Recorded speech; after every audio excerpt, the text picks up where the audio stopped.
Lemonada. Previously on Ghost of a Chance. I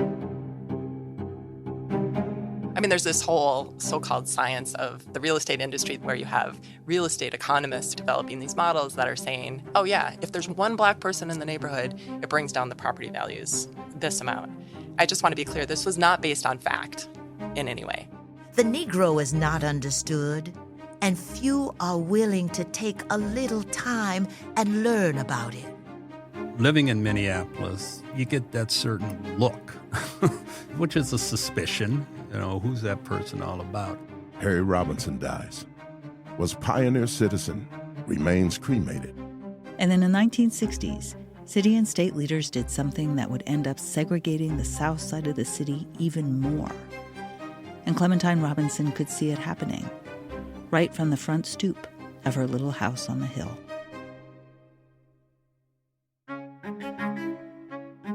You're listening to Ghost of a Chance from the Minnesota Star-Tribune. This is the story of my search to find out what happened to Harry and Clementine Robinson. I'm Eric Roper. I'm Melissa Townsend. This is episode 6.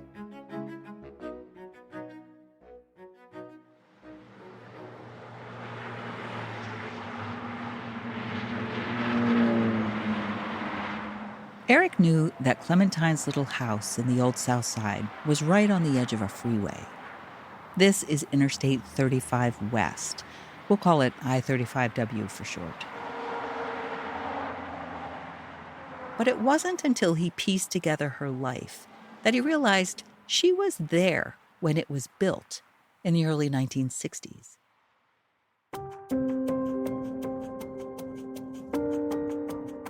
Clementine's house is literally one house away from the freeway, so I can imagine her standing on her front stoop, sort of watching homes right nearby getting demolished or moved, one by one, right next to her house to make way for this freeway. Someone I talked to noted the noise from the machinery, and I'm imagining like jackhammers, bulldozers, wrecking crew, the smell of diesel fumes was everywhere, and there she is. Eric knew that in the 1950s and 60s, officials put these freeways in places that disrupted or destroyed black communities. A quick internet search showed this happened in New York, Miami, Chicago, Pittsburgh, Oakland, Nashville, Baltimore, Atlanta, Detroit, Montgomery, and right across the river from Minneapolis, in St. Paul, Minnesota. Just before the I-35W project was started, Interstate 94 had cut straight through a black community called Rondo. Eric knew about Rondo. So Rondo is sort of the most famous black neighborhood in the Twin Cities. It was much more concentrated. It was middle class, very thriving. And it's famous today in part because the Interstate 94 freeway destroyed it really pretty much right down the middle. I mean, it was a straight shot through Rondo. And Rondo has never been the same.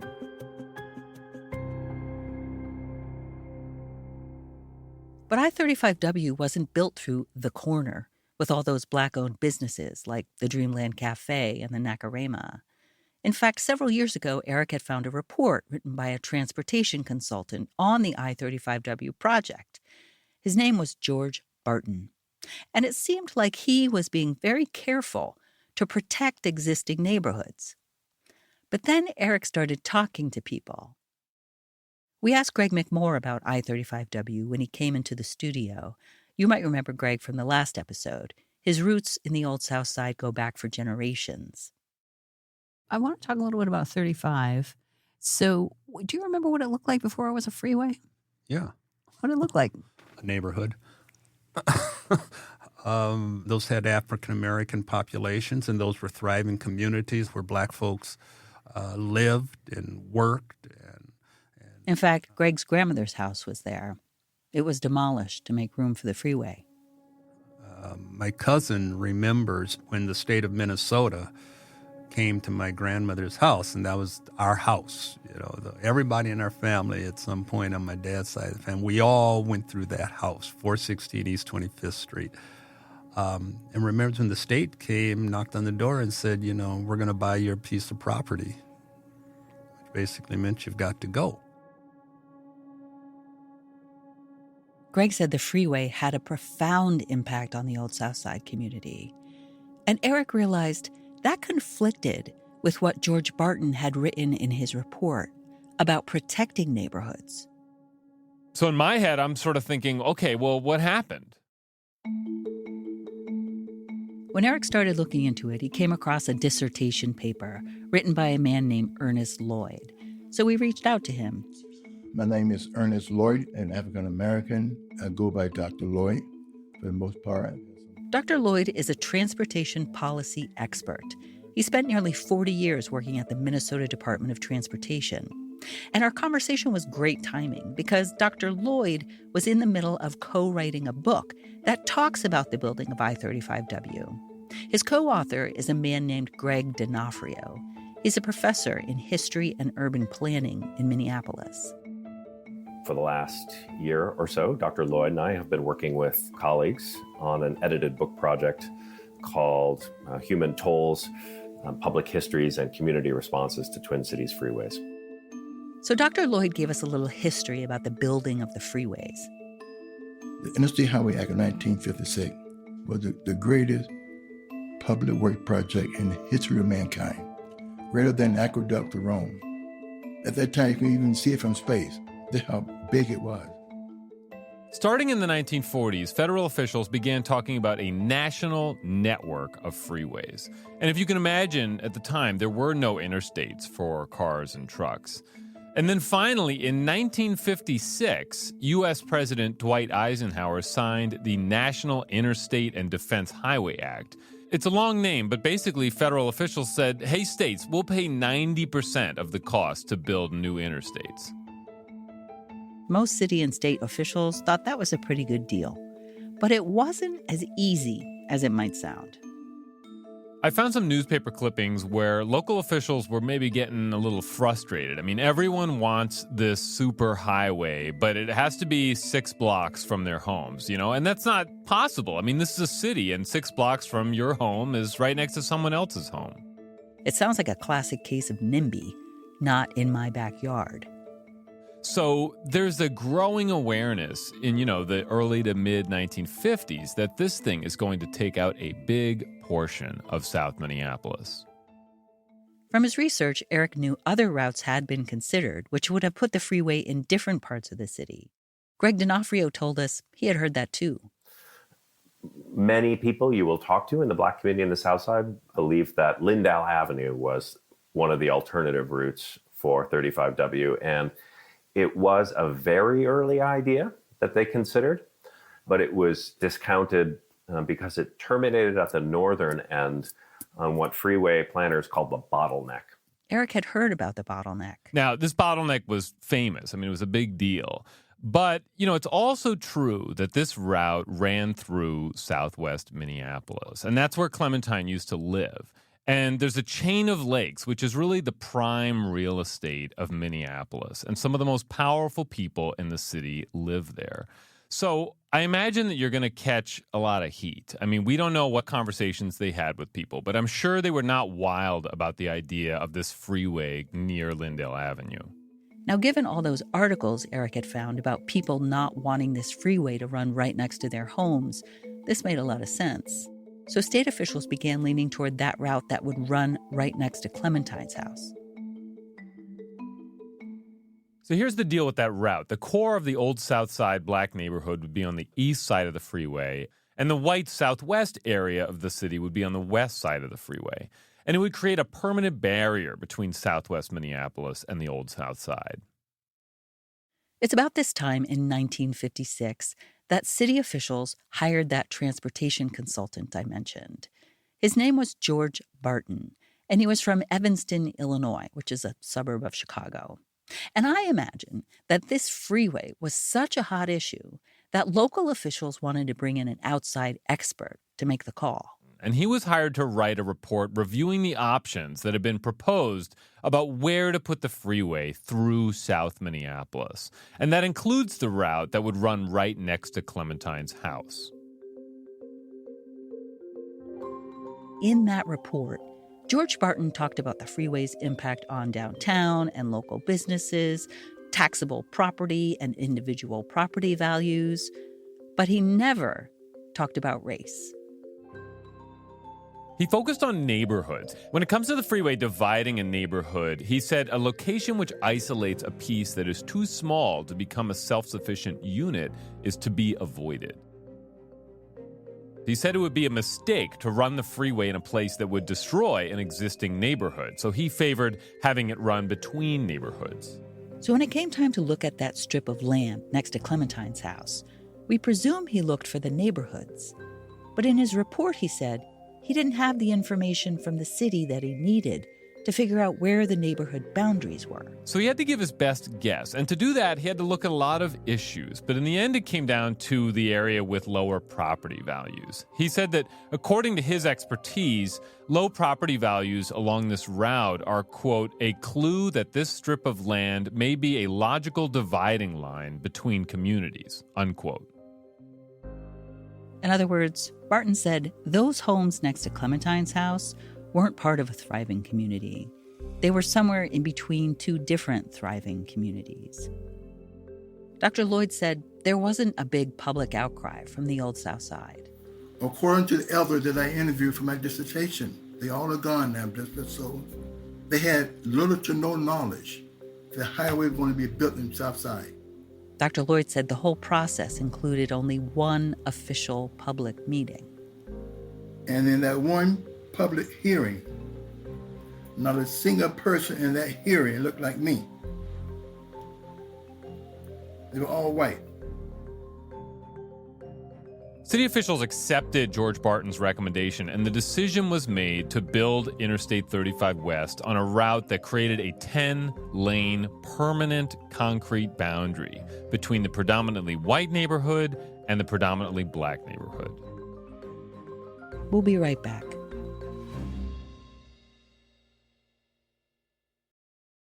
This show is sponsored by BetterHelp. In life, and especially in relationships, we often hear about the red flags we should avoid. What about the things we should be looking for, like the green flags, the ones that tell us go for it when it comes to finding the right friends and partners? Not sure what they look like or have no idea what qualities to look for in the right person? Therapy might be able to help identify green flags, actively practice them in your relationships, and embody the green flag energy yourself. Whether you're dating, married, building a friendship, or just working on yourself, it's time to form relationships that love you back. As an advocate and user of therapy myself, having a therapist there to help me identify what to look for and what to avoid has been invaluable.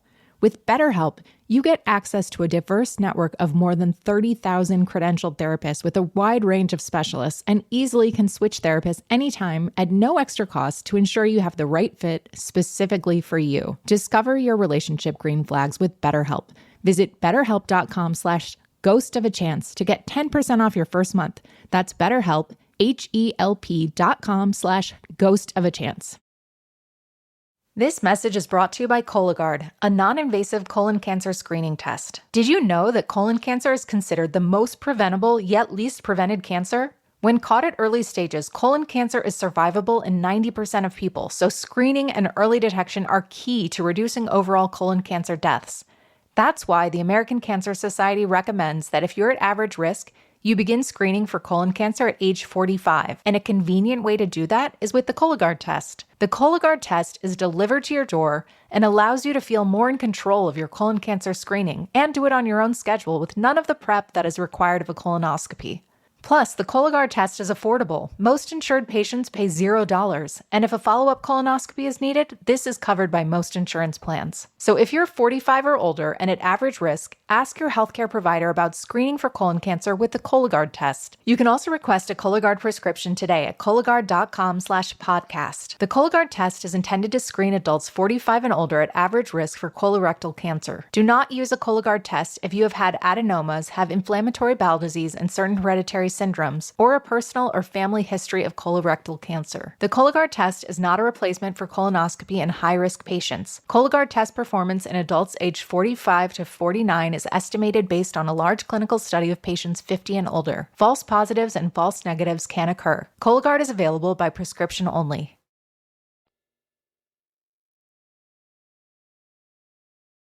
Dr. Ernest Lloyd is a transportation policy expert.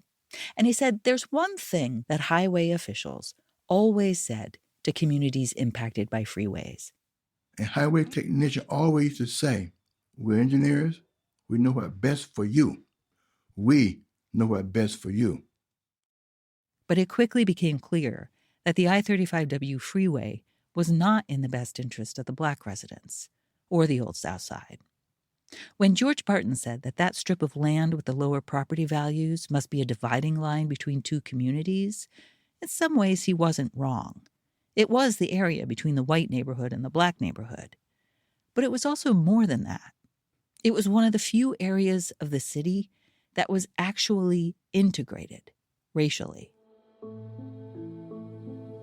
That strip of land included blocks and blocks of houses where white and Black neighbors lived next to each other. Greg D'Onofrio. There had been progress that was being made, and racial integration was gradually spreading to the south and to the west. And the construction of 35W essentially stopped its spread further west. It made it much harder for Black people to move to the west side of 35W, which was beginning to happen. Besides that, it was an important connection point between southwest Minneapolis and the Old South Side. People drove through that strip to shop and go to school and to work. The property values were low there because, as we know, decades of discrimination and racist real estate practices had segregated the city. And the homes with the lowest property values were those homes in and around the Black community. When officials told those residents that they would need to move to make room for the freeway, Eric and I both thought about the Black residents there. Where were they going to go? We know most of the city was closed off to Black residents. And on top of that, Eric found news reports where people were complaining that they weren't being paid a fair price for their homes. In his research, Dr. Lloyd talked with a number of people who had to move to make room for the freeway. He said there was a deep sense of alienation. Where do I go? What will happen to me and my children? Who cares about us? We pay taxes, but who cares about us? After learning all this, we had to wonder, was this intentional? With all the decades of discrimination that we knew about, did city and state officials know that this was going to happen? And did they intend for this to happen? We haven't found any written evidence that gives us a clear answer to those questions. But there are some places in that report where one could argue that George Barton used racially coded language. For example, in one section of the report, he says, quote, "Creeping blight, attacking older residential communities, cannot be stopped as long as their local streets are used by fast-moving traffic." Now, he may have been talking about traffic congestion snarling the streets of nice neighborhoods, but many scholars, including Greg D'Onofrio, note that the word blight was often used as racially coded language. And if that's the case, then when Barton says a freeway can stop creeping blight, what he may be saying is that a freeway can stop Black people from moving in to a white neighborhood. Was that part of how George Barton described this freeway? What we're doing is trying to figure out if there's any racially coded language. It's a lot like listening for a dog whistle. It's difficult to discern. But at the end of the day, Dr. Lloyd said, whether the freeway was put there to segregate the city or not, the Black community had no power to stop it. Am I in the ear of the governor? Am I in the ear of my city council person? They're so small they haven't political clout anyway. I-35 didn't destroy the Old South Side by going straight down the middle of it. The impact on the neighborhood was more complicated than that. Testing, testing. Hello, South Side. We outside. How's everybody doing today? Okay, we have some sound and we're The gonna young get people started with who our, grew up on the Old South Side in the 50s and 60s, they have such a connection to this place that even now, even to this day, they have an annual family reunion. And by family, I mean it includes anyone with roots in the neighborhood. And they call this event Southside Back in the Day. Back in August of 2024, Eric and I went to Southside Back in the Day. We wanted to ask people what they remembered about their neighborhood and what impact the freeway had. Yeah, so what is your name? Cynthia Hicks Kelly. And do we have Cynthia told Eric that she grew up in the Old South Side.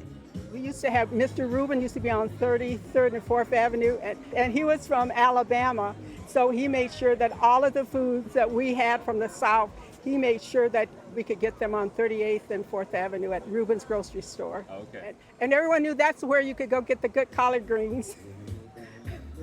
I started talking with TJ Jones about his childhood in the Old South Side, and he was beaming with pride when he talked about his years at Central High School. We had championship football, basketball, baseball, and track teams. So we were the stuff back in the day. I was on a championship football team and a championship track team. Yes. See what I mean? Beaming with pride. But people told us when that section of I-35W was under construction, things began to change. Vernice Tinsley Carter remembered how her school changed after the freeway came through. She was a young girl at Warrington Elementary School at the time. All I remember is not being able to do what I used to do. It was so busy a street, split us to where the dividing line at that time became the highway.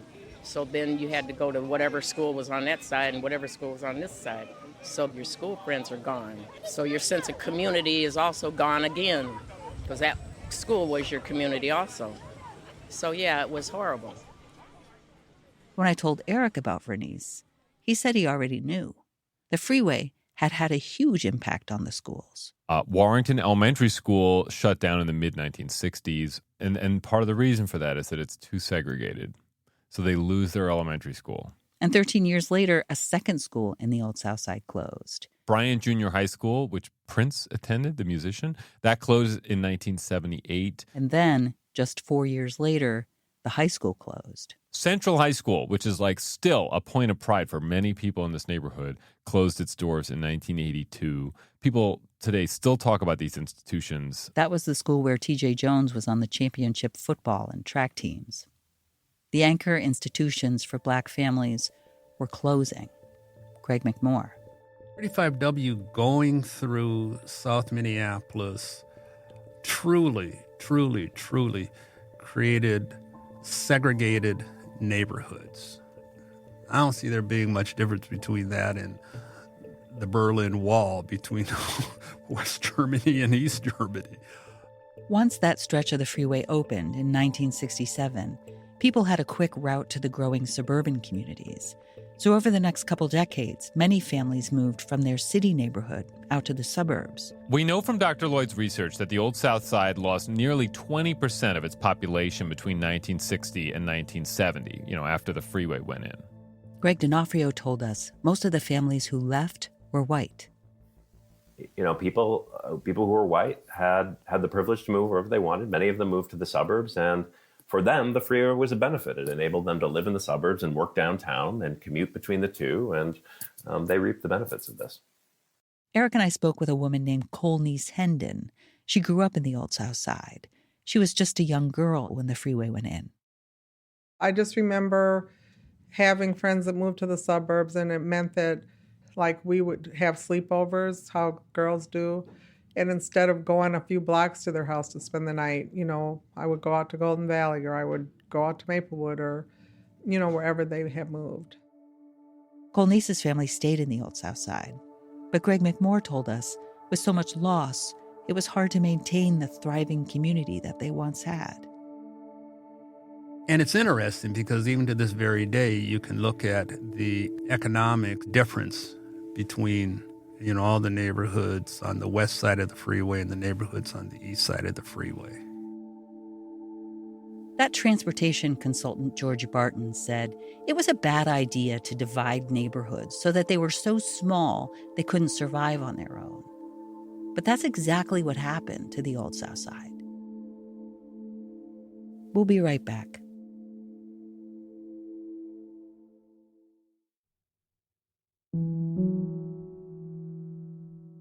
Eric knew that Clementine was living in that little house right next to the freeway when it was being built. But he found out that she was gone before the freeway was completed. She died in 1965. That's 2 years before that section of the freeway opened. In the final years of her life, Eric found Clementine was active at her church and with her friends. But according to the local black newspapers, she started to have some health concerns. There's this article from March 1964. Mrs. Clementine Robinson is at Mount Sinai with a broken hip. Friends found her at home ill Thursday of last week, and she has been hospitalized since. And then in 1965, the Minneapolis spokesman reported that on June 22nd, Clementine had passed away. I found her death certificate, and it said that she died of a coronary occlusion, and that's a blockage in the artery. She was 84 years old. Funeral services were held on Friday evening at 8 p.m. June 25th for Mrs. Clementine Robinson at the funeral chapel at 19th and Hennepin with Reverend Noah L. Smith, assistant pastor at St. Peter's AME Church, officiating. Mrs. Robinson was the widow of the late Harry Robinson. She had worked many years as a masseur. She was a member of St. Peter's AME Church and was a member of the Helpers Club. Besides her church affiliation, she was a member of Electa Chapter No. 3, Order of the Eastern Star, Prince Hall affiliate. After becoming ill, she had been confined to the Eagles boarding home. She died on Tuesday, June 22nd at Mount Sinai Hospital. Survivors are Sister Mrs. Matthew Washington, Kansas City, Missouri, and a nephew, Leon Brown, West Des Moines, Iowa. Interment was in Crystal Lake Cemetery.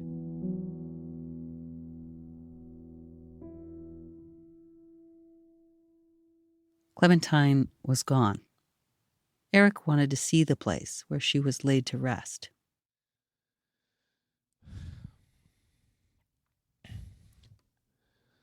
This is Eric Roper. It is May 2nd, 2023. Today is Clementine and Harry's shared birthday of May 2nd. And Clementine and Harry would have been 142 years old today. And I'm here at Crystal Lake Cemetery. Why am I here at Crystal Lake Cemetery? Well, this is where Clementine is buried. We're going to walk out. I have instructions on where they're buried. And we're going to. As we said in the last episode, Eric knew Harry and Clementine had bought adjoining burial plots in this cemetery. But in the end of his life, Harry had decided to be cremated. So in 1964, Clementine had sold Harry's plot. And Eric found that a woman named Anna B. Lewis was buried there. All right, we're going through Section 12 at Crystal Lake Cemetery. We're looking for Lot 223. The graves don't have lot numbers on them, so it's a little tricky. Let me look at my map. Eric had told me that finding her headstone was a big deal to him. He had found all these documents and news articles about her, but this was the only physical marker dedicated specifically to her life and her memory. I know we're going to spot it at any moment. I'm kind of like, it's a little overwhelming. Let's see. Here's Anna B. Lewis. So this is who she sold her other plot to. And I think that's I think Clementine is buried right here. But there's no marker. Marker does seem to be missing. Let me take a shot. Eric found a cemetery attendant to make sure he was in the right place. The attendant didn't want to be identified in this podcast. But he said, yeah, according to the records, that unmarked grave is where Clementine is buried. Yeah. Wow, that's crazy. Yeah. I mean, it's a little. I've been researching Clementine for so long. I was hoping for some. I mean, it's fine, but it's like it's sort of sad in a way, not to have a marker. It is. It is really sad. But Eric knew that Clementine wanted a headstone. It was in her will that he found in the county court archives. So he asked the cemetery attendant. Like, how often are graves unmarked like that? I mean, for Clementine. A lot. Okay. we have the working class people. And is it typically just because there wasn't enough money or family or something like that to get a grave marker? Yeah, I would say so. I would guess so. After a lifetime of work and struggle and joy and resilience, this trailblazing woman had no marker of her life or her death.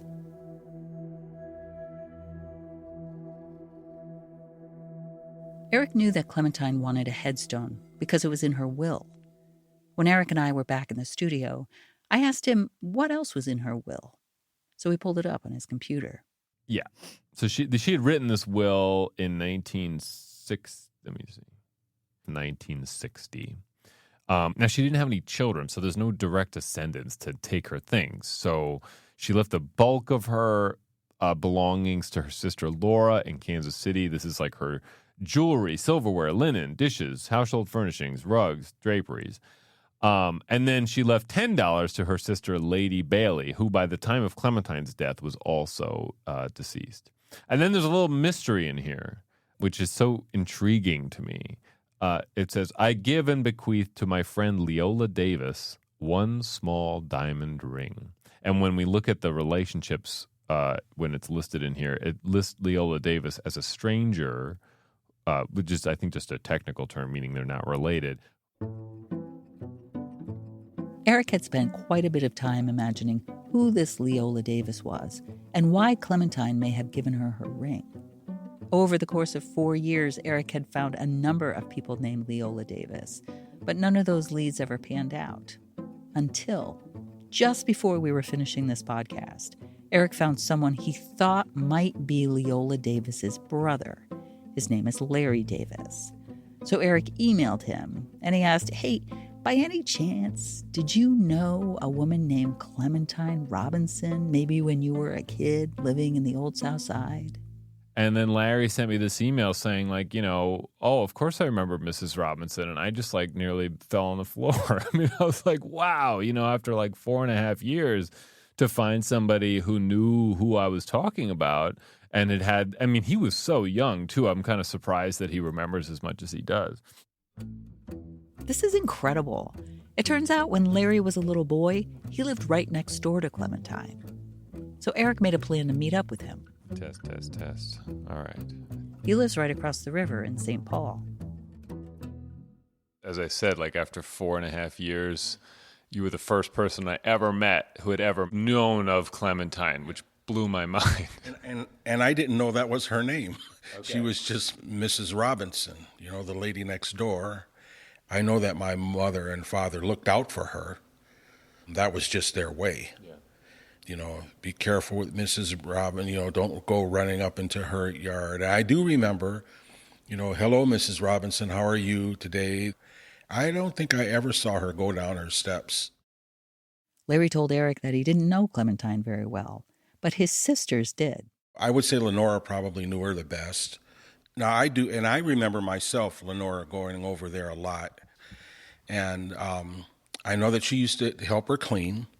I know that she used to run errands for her and go to the store, which in those days... All this time, Eric had been searching for a Leola Davis, who was in Clementine's will. But there was no Leola in the Davis family. And Eric and Larry both figured that it must have been a typo. They must have meant Lenora. Maybe you could tell me what you knew, but also what your sister told you about why this might end up in a will. Sure. So now I'm going to go by a lot of what my sister Beverly said, who is alive, and I wish she could be here. So when my sister Lenora used to go over there, she admired Mrs. Robinson's ring. And I don't know if that was a ring that she had on or if she kept on a table or whatever, but she really liked that ring. And according to my sister Beverly, who would go over there with her sometimes, my sister Lenora would marvel at the ring, and Mrs. Robinson says, well, one day it might be yours, according to my sister Beverly. Do we know where the ring ended up? I mean, I know Lenore passed away. Do we have any idea if she ever got the ring? No, not at all. And neither does my sister. Yeah, but so we moved. What year did you all move, or approximately? We moved in like 1964. Larry and his family moved out of that house about a year before Clementine died. Eric had found Leola Davis, who's actually Lenora Davis, but where the ring ended up is still a mystery.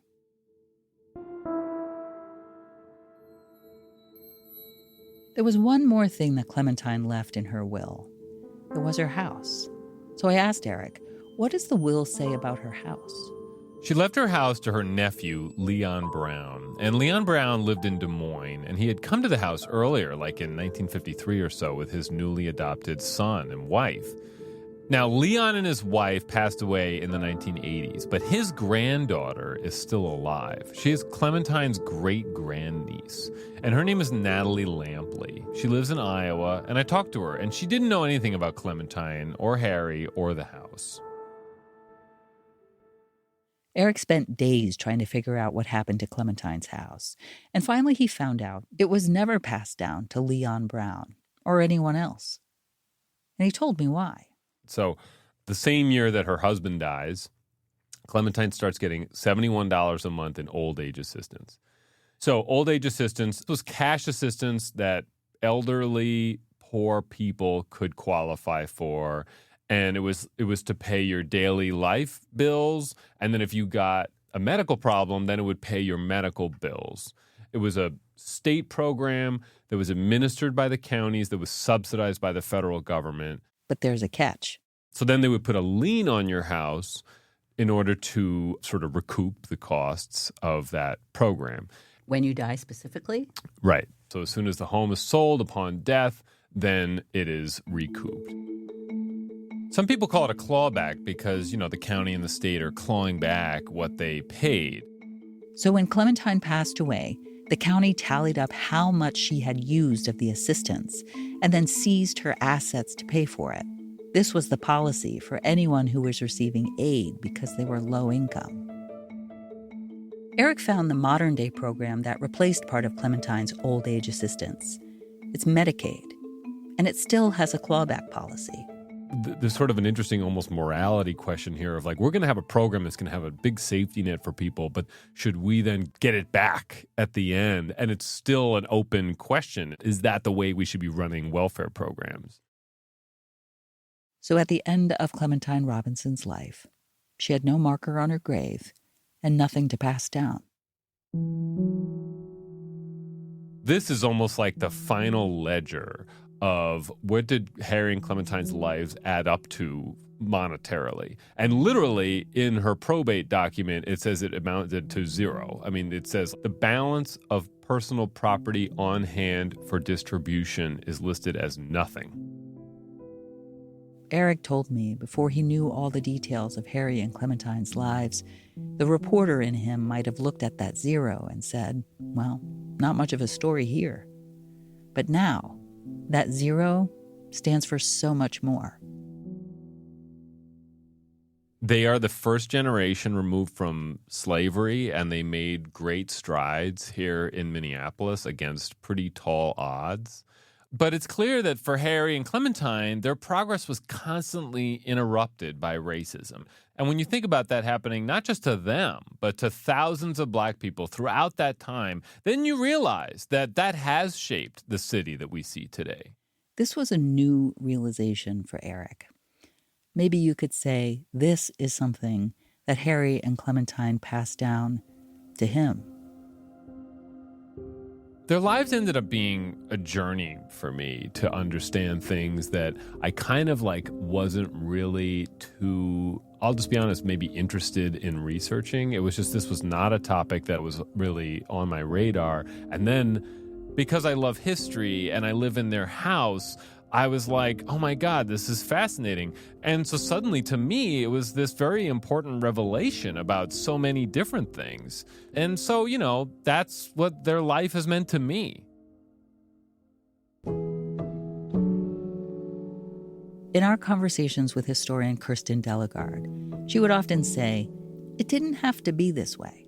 How would the story have been different if he had been allowed to go to law school?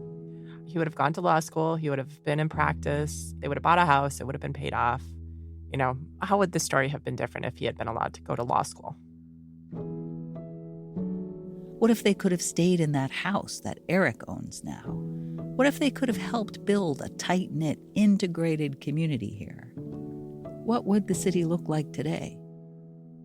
And when George Floyd moved from Houston to Minneapolis in 2014, what would have happened if he had landed in a more welcoming and racially integrated city where more Black families over many generations had been able to work side by side with white families to build more opportunities and organizations that could have wrapped their arms around a Black man looking for a better life? Would things have turned out differently for him? You can't change history, which brings us to the last thing that Greg McMore said to us when he came into the studio for that interview. You know, I appreciate this kind of work. I think it's important. My question would be, what now? Is this more than a listening piece for the 30 minutes while you're driving on your way someplace? Or what now? It wasn't the first time someone had asked us this. While we were working on this podcast, Eric and I led community meetings around Minneapolis. Most of the people in those meetings were Black. And at the end of one meeting, a man named Bill Wells asked us the same thing, in perhaps a more pointed way. Many of the people in this room, we've sat around and had these kind of roundtable discussions forever. And it's always about, let's discover the plight of Black folks in our communities. That's not the point. We need to understand the history, but the important thing is, what are we going to do moving forward? Black folks have had conversation forever. What is the actionable steps that will come from this conversation? Thank you. Yeah. Thank you. Honestly, when Bill and Greg asked us this question, we were a little unsure how to answer. It's one of the most pressing questions of our time. What do we do now? When Eric and I talked about it later in the studio, we both agreed. Eric found his connection to this history through Clementine and Harry, and it started to open his eyes. Our hope is that they will help you connect to this history too. And once you know this history, then you and your community can decide what to do. I think the responsibility we have is to spend some time understanding this, and don't feel like you have to feel shame for being a white person, but walk through the world with a much better context, and it's going to give you more empathy. It's going to give you more understanding. Now that's what Eric thinks, and I think so too. But this project is a part of the Minnesota Star-Tribune. It's the largest media company in the state of Minnesota. And we've seen the way newspapers have often contributed to racial stereotypes and inequality. We've also seen the way newspapers have been a megaphone for vulnerable communities and communities under attack. So I wanted to ask one of the leaders in the newsroom, why was this project important for the Star-Tribune to undertake? And what do you think is next? Suki Dardarian is the editor and senior vice president at the Minnesota Star-Tribune who oversaw this project. Our mission at the Star-Tribune is to build a better Minnesota by connecting people, ideas, and stories that strengthen our communities. That includes shining a light on the successes and the failures in our community, past and present, and providing context to our readers to help them better understand the world around them. The research that we and others have done to elevate the story of Harry and Clementine Robinson is valuable not just because it's a retelling of a story that few people knew about. It's valuable because it provides a window through which we can view their lives, their neighborhood, their city. And in doing so, it gives us that context we need to understand and build a stronger community today. We've learned so much on this journey with Eric, and we want others to share that experience and grow from it as well. We want to encourage conversation throughout the community about what the Robinson story means to us today. So we've planned events and produced a discussion guide that people can use in their own small groups. I was thinking you could even turn your book club into a podcast club for a few months.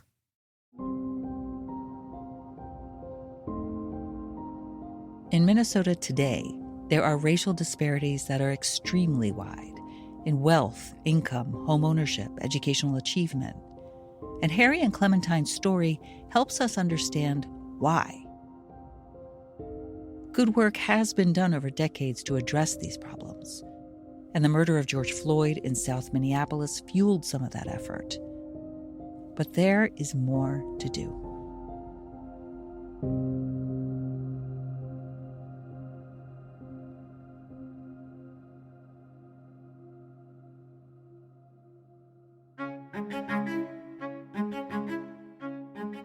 This is Ghost of a Chance. Our website is startribune.com/Ghost of a Chance. There you can see pictures and documents from the podcast, and you can also sign up to receive news about discussion guides and events. Our email is ghostofachance@startribune.com. Get in touch if you have a question or feedback or a tip related to the Robinson story. We'd also love to know if this story motivated you to do something in your community, so let us know.